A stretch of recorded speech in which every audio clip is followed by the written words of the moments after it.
morning, I'm Miss Bunyan and I'm reporting on the latest news at Lingfield Primary School on Friday the 23rd of January 2015.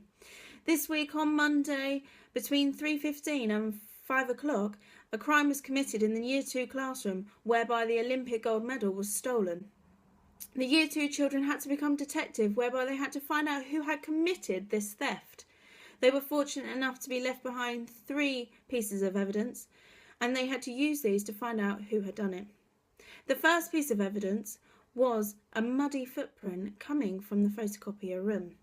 The children were able, using their detective skills, to gather that the direction of the assailant was from the photocopier room.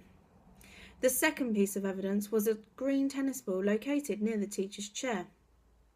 Again, the children had to consider who would have had a tennis ball on Monday. The third piece of evidence was a fingerprint located near where the medal would have been hanging. Again, the children took fingerprints of possible criminals and had to compare these to see if there was a match.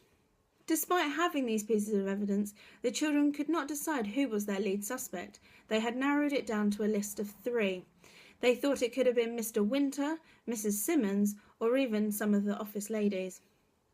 They took finally some witness statements from the possible suspects and asked them key questions to narrow it down. It appeared after the witness statements that both Mr. Winter and Mrs. Simmons had become the lead suspects, reason being both had been witnessed in the photocopier room with muddy shoes. However, there was still the tennis ball as a piece of evidence. The children suspected that it was Mr. Winter for this reason, but it wasn't until they saw the final CCTV footage whereby they saw him do the crime. Mr. Winter had crept through the photocopier room and left the tennis ball accidentally on the floor after taking the gold medal. He had then used the exit out of the classroom door to commit his crime. Once the children had spoken to Mr. Winter, it was apparent he was very sorry for his crime and had returned the gold medal. The children were still, however, very disappointed that a teacher had committed this crime.